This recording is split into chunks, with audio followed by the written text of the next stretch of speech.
Hello बच्चों, चलिए प्रश्न देखते हैं। दो एंडोन्यूक्लियस एंजाइम का नाम है हिंद सेकेंड तथा साल वन या साल फर्स्ट। उन बैक्टीरिया के जीनस, स्पीशीज तथा स्ट्रेन का नाम बताइए जिनसे इन एंजाइम को प्राप्त किया जाता है। तो सबसे पहले तो जानेंगे हमारे प्रश्न की मुख्य अवधारणा क्या है।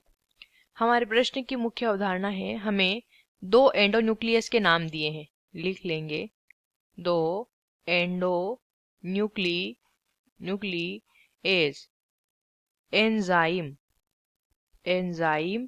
के नाम दिए हैं और उन दोनों एंजाइम के जिन बैक्टीरिया से वो प्राप्त होते हैं उनका जीनस, उनकी स्पीशीज यानी कि उनकी जाति, और स्ट्रेन यानी किस स्रोत से वो प्राप्त होते हैं उनके नाम हमें बताने हैं।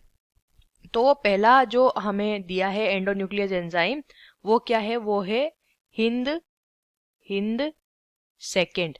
ठीक है, एंडोन्यूक्लियस एंजाइम की अगर बात करते हैं तो एंडोन्यूक्लियस एंजाइम जो हमारा होता है ये रेस्ट्रिक्शन एंजाइम होते हैं जो कि डीएनए को काटने का कार्य करते हैं। डीएनए को काटने का काम, डीएनए के विशिष्ट स्थान पर उसे काटने का काम कौन करता है? Endonuclease enzyme. अब बात करेंगे हिंद सेकेंड की। तो हिंद सेकेंड जो होता है ये एक जीवाणु के द्वारा प्राप्त किया जाता है, जिस जीवाणु का नाम होता है Haemophilus influenza. Haemophilus influenza.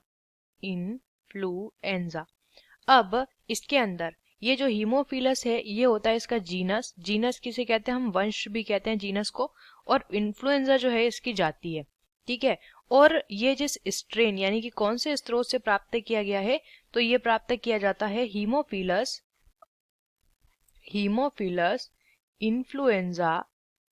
Influenza second strain से। ठीक है, इसलिए इसका नाम क्या है? हिंद सेकेंड। अब बात करेंगे साल वन की। साल वन जो हमारा ये प्राप्त होता है स्ट्रेप्टोमाइसीस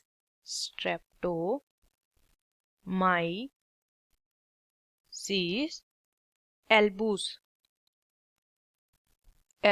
से। ठीक है, अब इसमें जो स्ट्रेप्टोमाइसीस होता है ये है इसका जीनस यानी कि वंश, और एल्बूस जो है ये है इसकी जाति यानी कि स्पीशीज।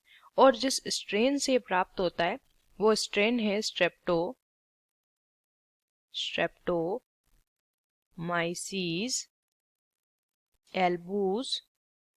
एल्बूस प्रथम या फर्स्ट। आशा करते हैं आपको इस प्रश्न का उत्तर समझ आया होगा। धन्यवाद।